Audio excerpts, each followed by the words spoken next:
Welcome to Miamisburg Rotary. Today's greeter was Jeff Nestor out there today.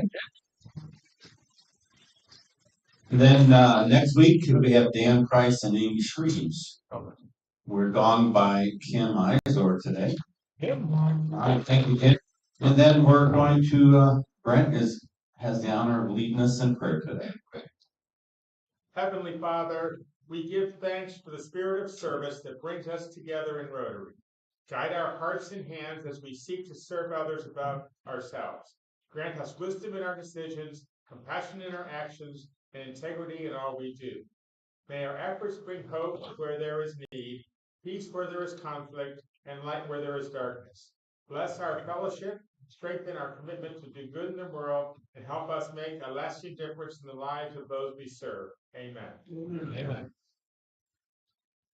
I pledge allegiance to the flag of the United States of America and to the republic which stands, one nation, under God, indivisible, with liberty and justice for all. We have for us today, Carolyn. So today I thought we'd do America, which some people call My Country 'Tis of Thee, but the official name is America. So, my country 'tis of thee, sweet land of liberty, of thee I sing.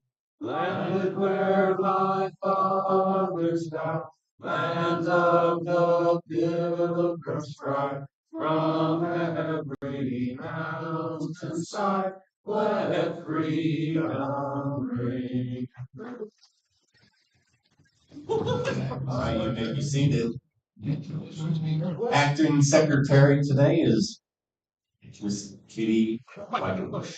Good morning, good afternoon. We have no visiting Rotarians or guests today, but we do have one prospective member, Jill Stoutborough with the YMCA. She's here and her sponsor is Tennessee. And the last string is always out at the Miamisburg Rotary. Oh, yeah. All right, announcements today. Who has an announcement? Thank you. Get your secure documents ready. April 17th is our 4th annual Shred Day. We've had several of you sign up to volunteer. We can always use more help. We take the boxes out of cars.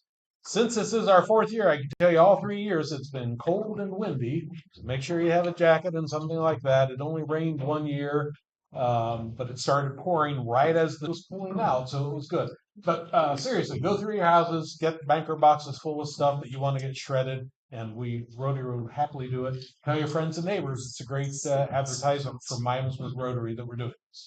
Thank you, Scott. There we go.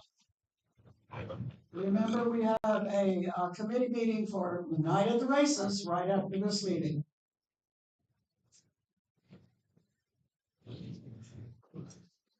I will not be here next week, so I need someone to sign up to do the call log. Show of hands. I got you. Thank you. I have with me again this week a card for Paul. If you would like to sign it, I have it. Please do. He was this morning was in good spirits and happy and joking around. I don't think he was still in current times, but he was happy and having a good day, so I consider that a good day. So if you'd like to sign the card for him, I'll take it over later this week or maybe later this afternoon. Thank you.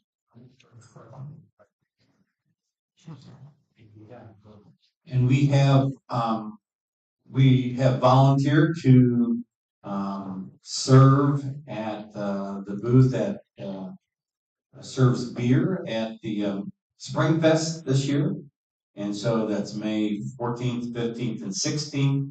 We're still looking for people to sign up in those time slots. So instead of waiting till the last minute, go ahead and go to our website and get signed up for a shift. I think there are 2.5-hour shifts on that Friday night, Saturday, and Sunday. So again, go on the website and get signed up in one of those shifts.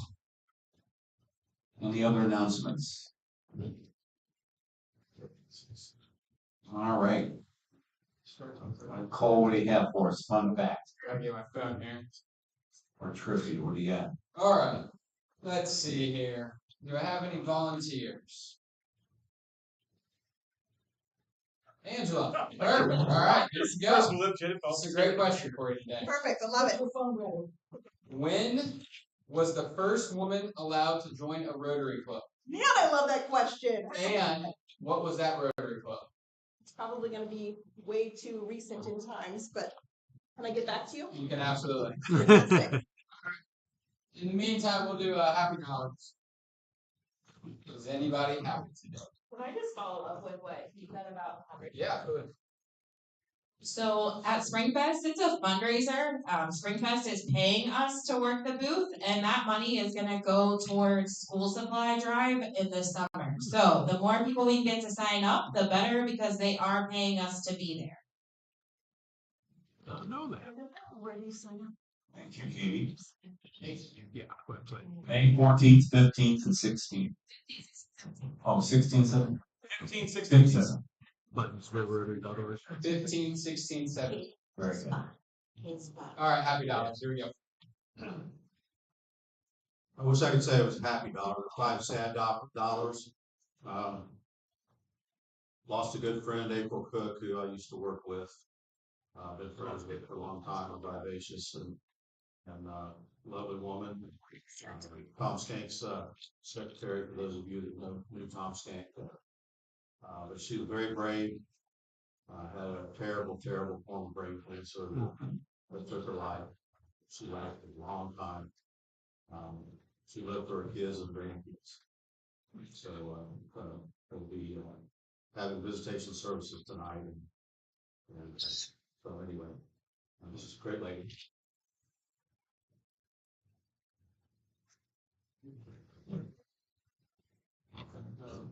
So I'm happy that it's only 2 weeks and 3 days until the races. And we've sold all the horses and we're doing pretty good. So fingers crossed.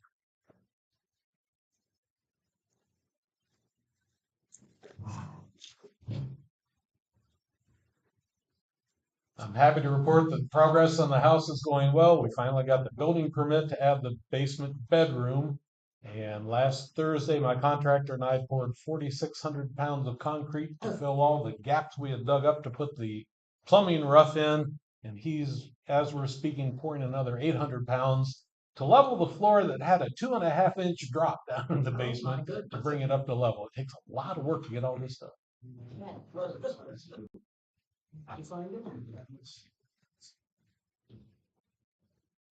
I'm $1 happy. Being a spring sports parent has been rough this week. So tonight's softball game is supposed to be in the 70s. So that's exciting. I'm $10 happy. We had a really good time on Easter Day with my going up to my daughter's house with her grandkids, and then we went over to one of their friends' houses, and they had a lot of adult games. I mean, fighting eggs, adult games, stuff like that. It was really a good time. And a prediction for I have 2 horses going to be running that night in the races, so I predict at least one of them is going to win. So either Storm Surge or Ukulele Baby. Did you put money on that? On the day of, yeah. I almost forgot to do my joke today. Thought with all the lunar excitement this week, we should do something about the first restaurant on the moon. It was great, it just didn't have a lot of atmosphere.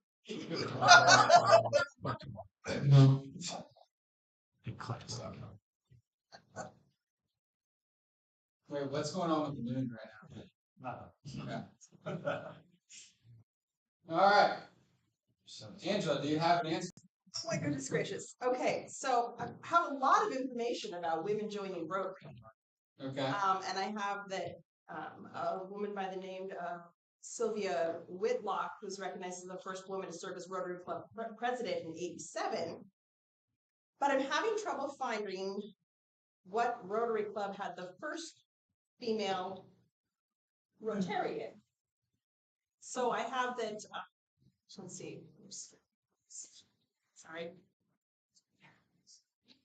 So it was, I mean, it was 1987 was the first, it was recognized by, yeah, it was California and admitted women in 1977. So Duarte, California would be like the area where it was first allowed, but I don't know who the first Rotarian was. That's all right. I didn't ask you first, Rich. Oh, okay. I was trying to get you more There you information. go.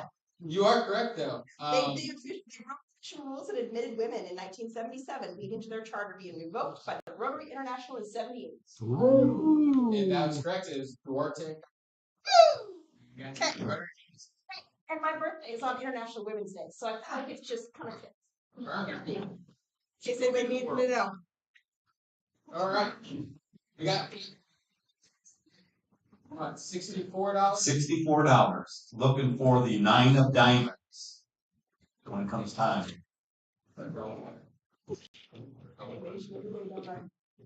All right, yellow ticket 953. 953. I have it. Karen has it.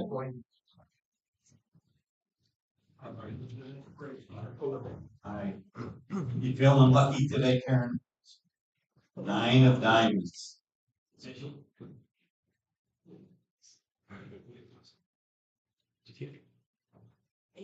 8 of hearts. 8 of hearts. That was right. So close. So close. Alright, we're all set. Today we have the privilege of having a speaker, Andrew Walsh. He is a, if you ever been to Sinclair lately, he's a librarian down in Sinclair. As a matter of fact, I was telling him I graduated from Sinclair in 1981, so I'm sure it looks a lot different today. But he also he enjoys history, and especially history of Dayton, Ohio. He's written a book called Lost Dayton, Ohio, and he's going to come and share for those that may have some history here in Dayton. Growing up, he's going to talk a little bit about the buildings, some of the things that Dayton used to be and still is. So I'd like to introduce Andrew Walsh.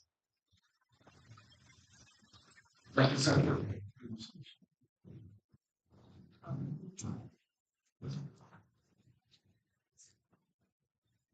All right, can we hear me okay? I was just looking at that up there. We'll have it up here in a second for you. Yeah. All right, well, I'll just get started as the slides come up. So thanks very much for having me here. As you just heard, I'm Andrew Walsh. I am a librarian and also local history researcher. So you just heard a little bit about my book, Lost Dayton, Ohio. So for you today, I'm just going to share a few stories and some old images that represent some of the themes discussed in my book and in my research more broadly. So Lost Dayton, to me, it encompasses everything from individual buildings that have vanished over the years for different reasons, but I'm also really interested in larger themes and trends. So I cover Dayton's rise and fall as an industrial power. I'm also really interested in the neighborhoods and especially areas that also totally vanished. So I really get into urban renewal, and I'm really interested in tracing how some of these areas changed over time. So I'm going to share a few of those sites. I'm going to show some then and now images and a couple of maps, and then if I can stay concise, I will love to hear questions or any thoughts from you all for a few minutes here too.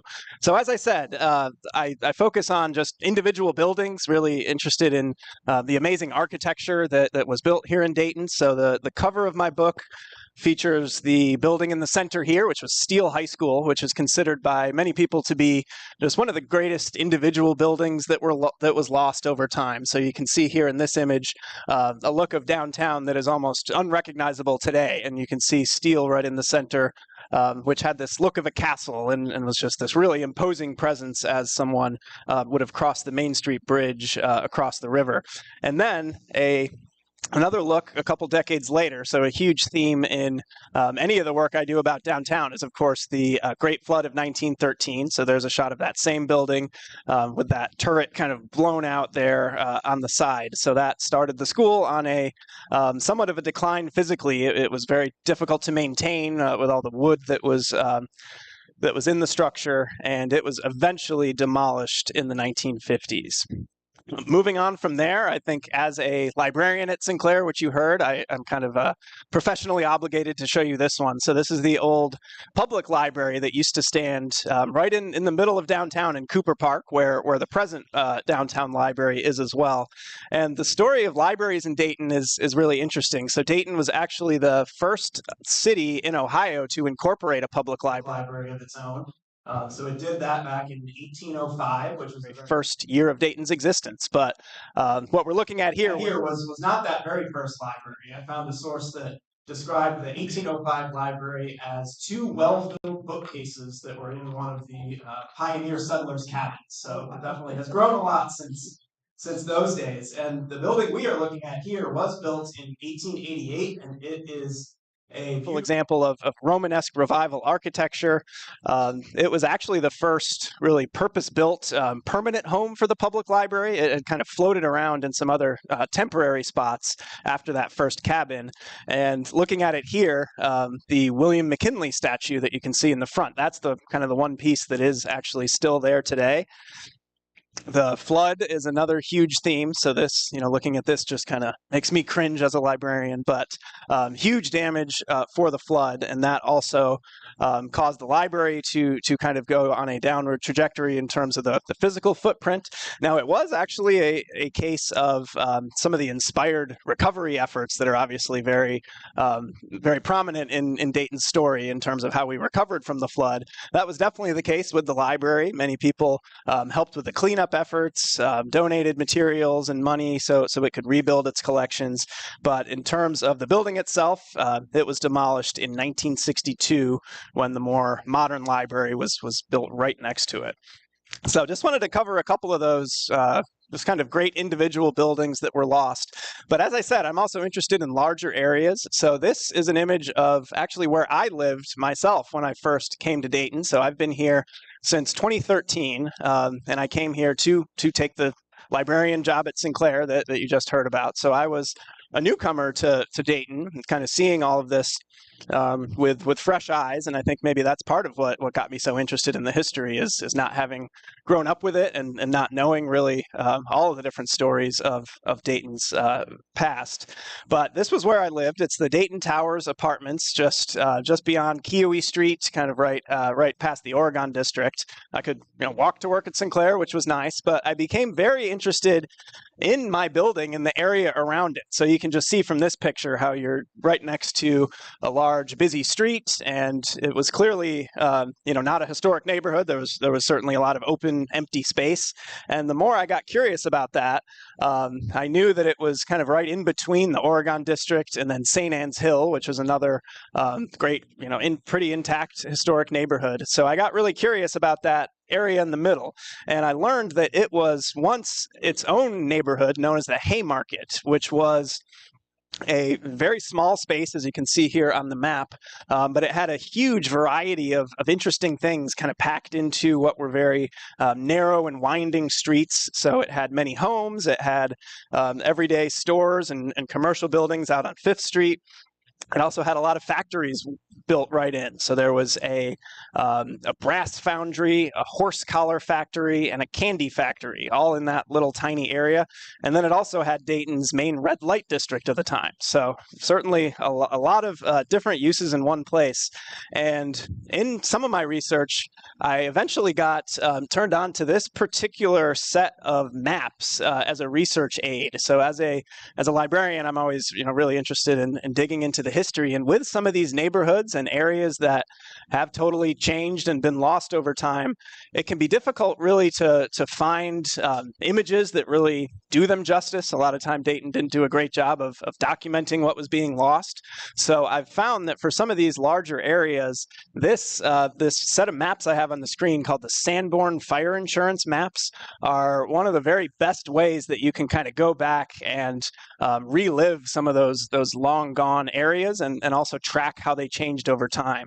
So just to give a really brief overview, it's basically maps that were created starting in the 1880s all the way up until the early 60s. And the purpose of the maps was so the fire insurance companies could track and assess their liabilities for different cities in the U.S. So these were done for Miamisburg, for smaller towns around, for other major metropolitan areas in the U.S. So you can look up these maps through most of your public libraries. And as I said, it's incredible for just tracking changes to streets and neighborhoods, because to do that, basically what they did, and I have a zoomed in version so you can hopefully see a little bit better, but they did just a painstaking job of documenting every single structure and where it was, and often there's just little details in there that you wouldn't see anywhere else. So I'm going to get to sort of what this area turned into. So this is right in that Haymarket neighborhood you saw on the map. Dayton Towers, you can see, is just this enormous square over here on the side, which once would have been, if you count them up, probably 7 different streets and dozens of houses, all removed for just the one big tower. But if we zoom in just on this section of 5th Street, this is where you can start to see this level of detail. So the little symbols on the maps show you everything from what how many stories the building was, if it was a wood frame or brick construction, because you would think for fire insurance purposes you'd want to know if it was a fireproof building or not.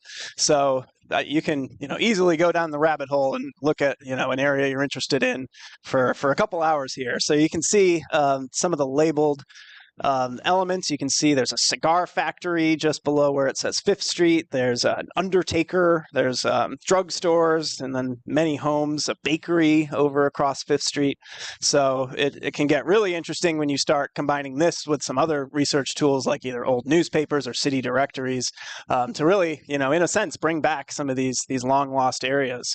So I'm going to get into a few images of this, and this is one thing that I cover a lot in my book, is kind of looking at an individual site to tell a larger story with some of these Dayton themes. So for the Haymarket area, I focus on Baumberger Park, which is still there as a park, but this is what it would have looked like back in the early 1900s. So you can see it just had this beautiful setting, really tucked into a dense urban neighborhood. So you can see everybody there in the swimming pool, and then those people standing, that was the wading pool.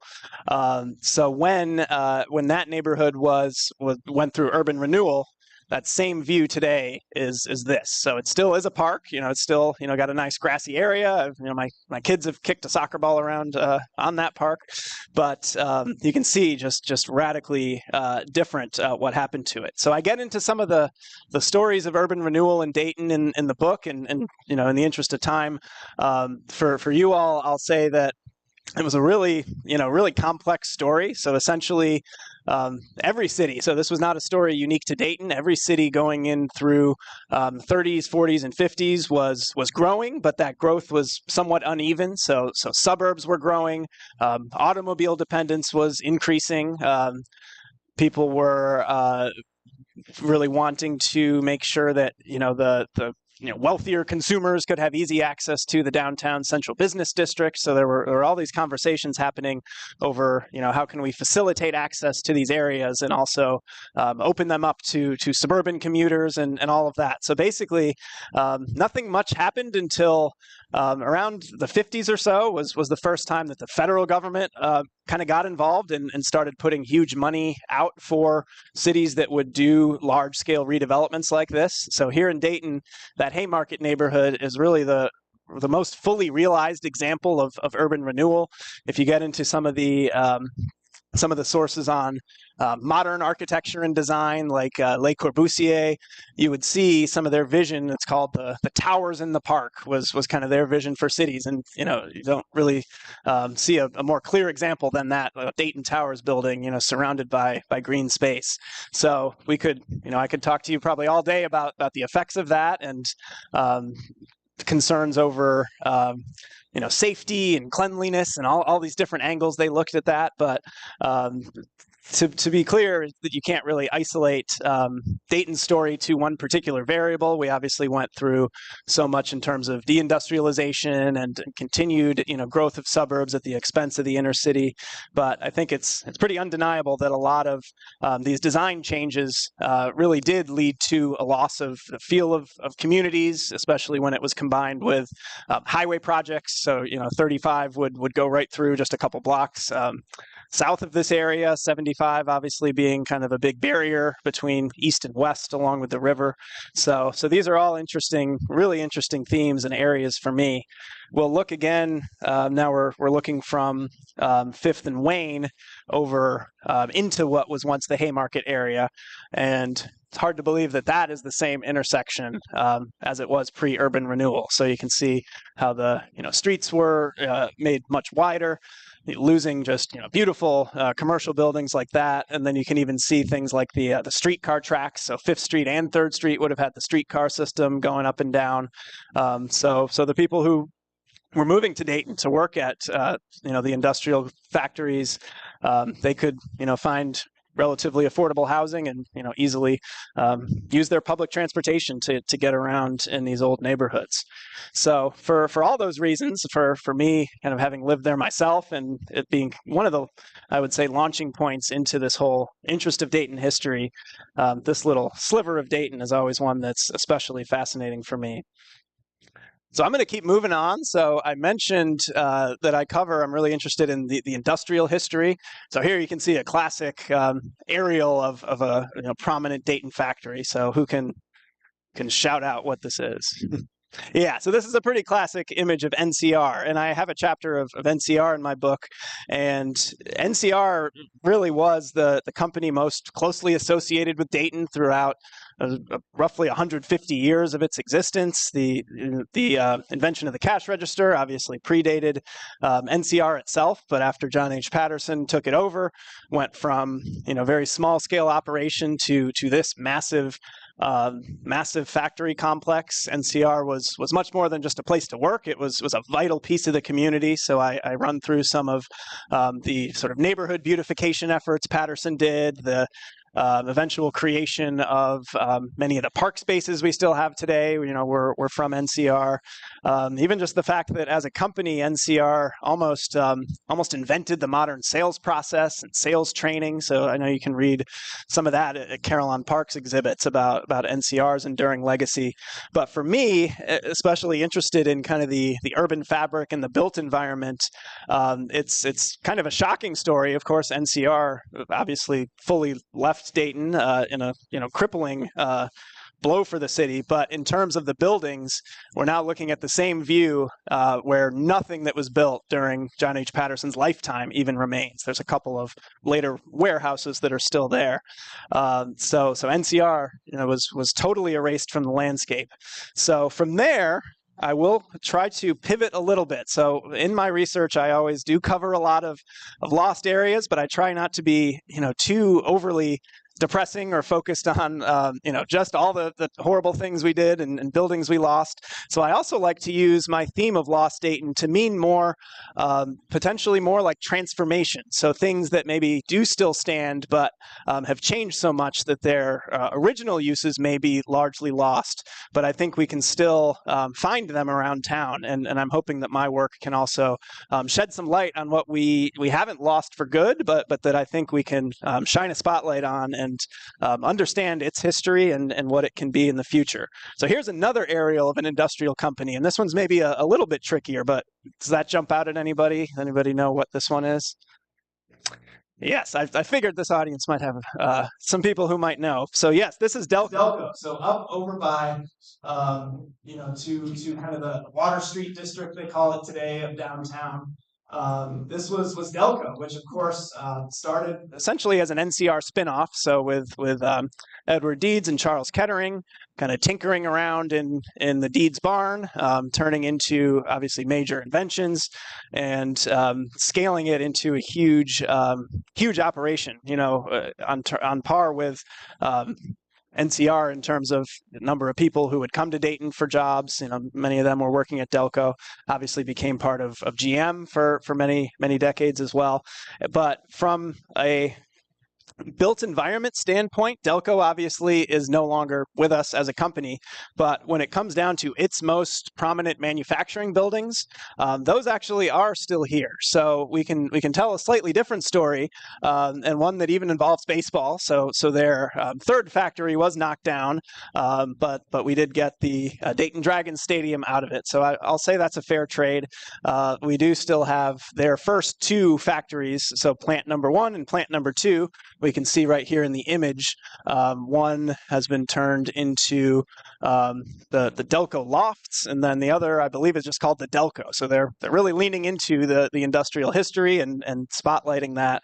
And it's interesting, when I wrote the book, those projects had not been completed yet. So I was kind of speaking of the Delco story as something that is largely forgotten. I think a lot of people didn't know at the time. So it's exciting to see those redevelopment projects happening and really leaning into that history. So I know they kept Charles Kettering's office intact in the first plant as part of the apartment redevelopment. So the industrial story is interesting. And actually, if we stick with this kind of positive aspect of Lost Dayton and go back to the NCR cleared land, so this was soon after NCR departed for good in 2009.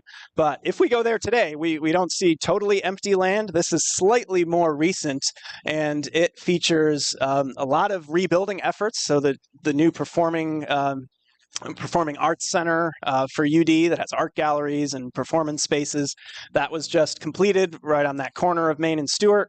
And then you can see there's other buildings there. And then across the way, you can see the corner of the track of the old fairgrounds, and that has become one of the largest redevelopment projects, happening. I would have to think in the state, certainly here in Dayton, and that is being turned into eventually, a huge mixed-use district, which will preserve the historic roundhouse, which you can see, just beyond in the image there. But right there at the corner, they're building the first building of that. So even though the NCR footprint is totally gone, there are things happening to reuse that land, and UD is taking a major role in that. And then below the construction picture, that's the GE Epicenter that was built a few years back as well. So I'm going to keep moving a little bit so I have some time for questions, but I also focus on some of the other major redevelopment projects happening in the downtown area. So this is a look at the Dayton Arcade, which really fascinates me for a number of reasons. So it really was the crown jewel of the Gem City, as it was often called. So just a multiple building complex that was always a mixed use development, kind of before that was even a thing that people said. So it was office space, it was apartments. It included, you can see down on the left, the beautiful central rotunda that's right there in the middle of the block. Was originally a 200-stall market house, and has currently been brought back. So when I started doing my research, it looked like this. These were some photos I took around 2016-17 when I was able to tour it a couple times, and going through it in those days kind of was a mix of emotions, because on the one hand, I could see just how beautiful and special the space was, and how I knew it could once be again. But at the same time, basically, as it spans a whole block, it's 7 to 9 different buildings. I could see how big of a deal it would be to try to redo it, and how much money it would cost. So I was not necessarily confident that it was ever going to happen.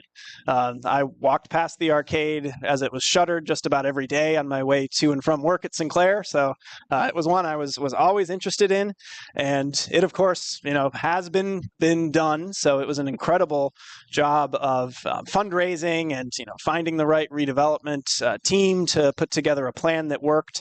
But it's been done in a couple of phases. So I'm going to show you a couple images of the more recent phase that was just completed on the North Arcade, so the 3rd Street side. And this is probably the most famous facade in the center, is the 3rd Street building that has a Flemish design. And it was apparently inspired by architect Frank Mills Andrews on a trip to Amsterdam, and he saw a guild hall that I guess gave him the vision to design that structure. And then that is where the new Hilton Garden Inn Hotel is. You can see the lobby there is on the building to the left. I'll quickly add that to that building to the left, I did some kind of a deep dive history research on it. That's known as the Gibbons Annex for Michael J. Gibbons, who had a plumbing and gas fitting and electrical supply business that you can see circled in this old Sanborn map. And I really went down the rabbit hole and dug up some sources that showed that although most sources thought that that building, which is to the left here, was built from scratch in 1904 for the arcade, I discovered it was actually they took his two-story little electrical supply company and expanded that and gave it a new front. So it actually dated back to at least the 1880s and perhaps older. So this is an old picture of when you're in the North Arcade concourse or walkway. Over to the right, you can see that two-story building. That was actually that Gibbons building that we just looked at. So Cross Street Partners, the developer, was a little confused. They found wood frame construction on those first two floors, and that was the reason why. So that was interesting. So there's the Gibbons Annex building. And there's that walkway where the old photo was taken. So you can see to the left when it had stores, to the right when I walked through a few years back. And then that's a picture I took just a couple weeks ago with the first new retail tenants that opened up. There's about 5 of them open now, with about 5 more ramping up to open. So Smales Pretzels is the one that I've gone to a couple times, and it's a nice little mix of vendors there, but just a truly beautiful setting under the skylights, and a walk you haven't been able to do since probably the 1980s, all the way across the block through the arcade. So there's a shot from the second floor there, and there's a shot of how beautiful the hotel, little restaurant and bar is, and that's also open to the public. So a lot of people, I think, aren't aware that you can just walk right in and get that view. Before and after of some of the classroom spaces that primarily has been done by UD and the Entrepreneurs Center, but Sinclair also has a little piece of the hub. So that's kind of the big main use for the rotunda and a couple of the other buildings there. So I'm going to finish up and take some questions. I just wanted to briefly touch on another major redevelopment project that's kind of just starting, which is the Center City building. And I've been talking about the Center City building for probably 8 years now, and it had always been a maybe someday type of thing, and now that has kind of shifted into a today's the day it's kind of starting. So you can see there's abatement work already happening on that right-hand shot. This is a fascinating building that's evolved many different iterations over time. So it was originally the United Brethren publishing house. So that is the original publishing building that was on that same corner. They knocked that down and built this narrow corner skyscraper of its time right around the turn of the century. So the idea was they would continue their publishing operations, but also lease out office spaces to other companies. And their goal was to take the profits and give it to retired ministers and their families. Then it was expanded and given the tower. So it's just a really interesting building. And I also got a chance to tour it a few years back. So there was a penthouse apartment added to that very top floor, right in that tower at the very top. Those are some shots from that penthouse apartment. Another one, it's definitely a bit worse for wear. I also kind of carefully cropped this the arch in that kitchen to get rid of the profanity that had been scrawled, graffiti on top of it. So there have been some residents the last few years, maybe not authorized, but just a really special building that hopefully will see some new life soon. So these are just a few headlines I pulled for kind of what's happening there. So it's coming together. And one of the kind of under discussed elements of it was this parking garage that's on the other side of the block. So there were many previous redevelopment attempts for the building, which kind of fell through. But the RTA stepped in, and they're investing $10 million, actually. They had money set aside to already do some sort of parking garage project. So they're partnering with Model Group, who will be the lead developer on that, to to renovate that garage and have it be a part of the project. And here's another shot of some of the work that's already happening. So really exciting, I think, for me, especially after having talked about this building just as such a hypothetical for many years and really seeing it start to come in. So that's what I've got for you today. As I said, use a lot of different sources. And then I will mention I do also write articles and do videos. So you can find me. My website is called DaytonVistas.com. So anyone who's interested in learning this type of story, I cover lots of history and redevelopment. So I do a YouTube channel. I'm on Facebook and Instagram. So anyone who's interested can follow along. But thank you very much. And yeah, I can take any questions. Yeah.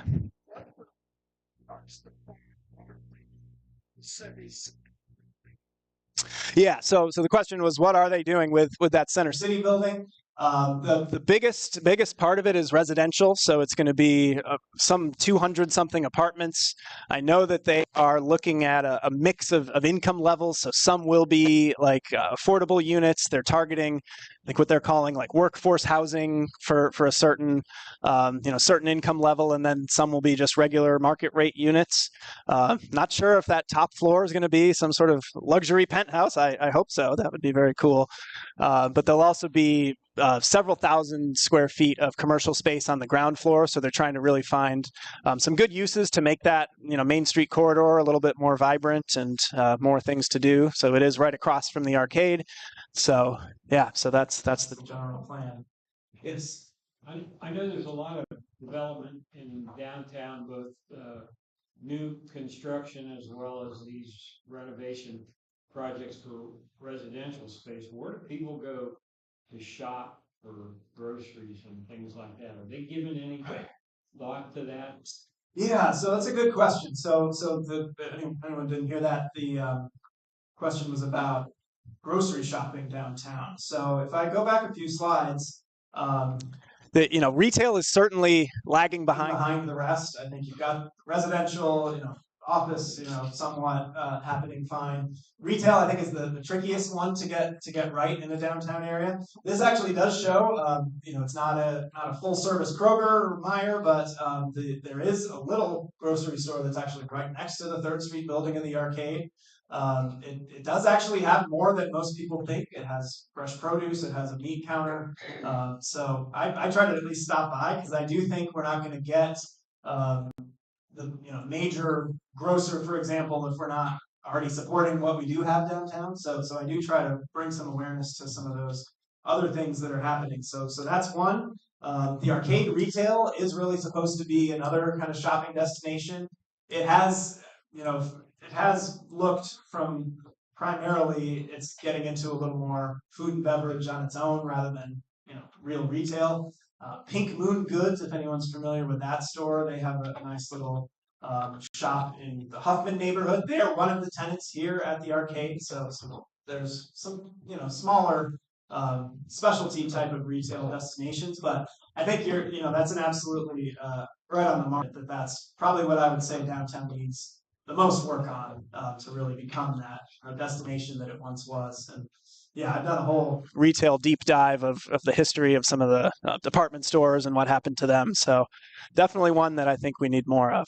But there are some that are out there. Who's the Gem City Market I hear of? So yes, Gem City Market. So that's another good one to highlight. That's right on Salem Ave, just beyond downtown. So to be honest, I'm someone who probably walks a little more than the average person, but I walked from Sinclair to the Gem City Market and took about 15 minutes. So it is close to downtown. So that's another good one to highlight because that was specifically done to target an area that really was under-resourced and a food desert type of area that just hasn't had access to fresh and healthy foods. So that is a really good one to support. It's also a co-op model, which is interesting. So yes. Now, is the silos is that open year round or is that just a seasonal spot to stop? So I believe It's a good question. So the silos, that's just over a little beyond the whole kind of Webster Station area by the ballpark. So that's, yeah, the big food hall that has several restaurants. And I believe they're open year round. They just, they have an interior space. So I assume they just close the outside and you can still go in and sit. It probably gets pretty crowded when there's no outside because I know it's very popular. But that's another good one. So I think, yeah, I think that sums up the fact that there's just more and more draws, I think, that are opening up. And for me, thinking in terms of not just having them all isolated, but having sort of a connected whole of a downtown is maybe the next step. So I think just the more projects like that come that are relatively close to each other, I think we're starting to make some movement. Yes. Second Street Market also, right? Yeah, oh yeah, Second Street Market would be a great one to mention. That's right. Block away from the silos. So another great option for shopping. Groceries for little, gifts and everyday items and plants in the spring and summer. But that's, of course, yeah, that's not open every single day, Thursday through Sunday for the most part. Anything else? Very good. Well, we thank you for coming in today.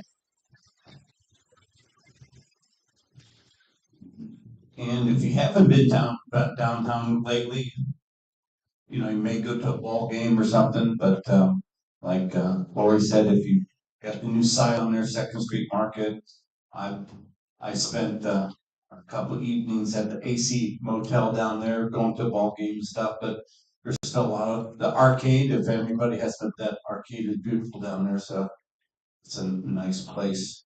They've done quite a bit to recover. Thank you very much. All right. Blue tickets. 197, 197, and 205. 197, 205. And they were prizes today were from Tom Krosky.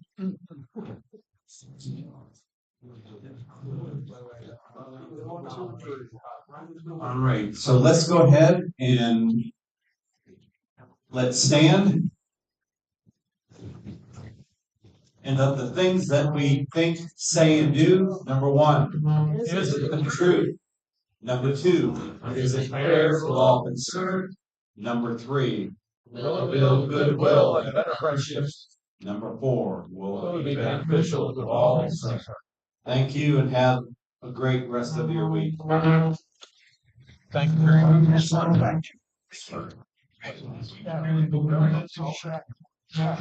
So I can laptop or something.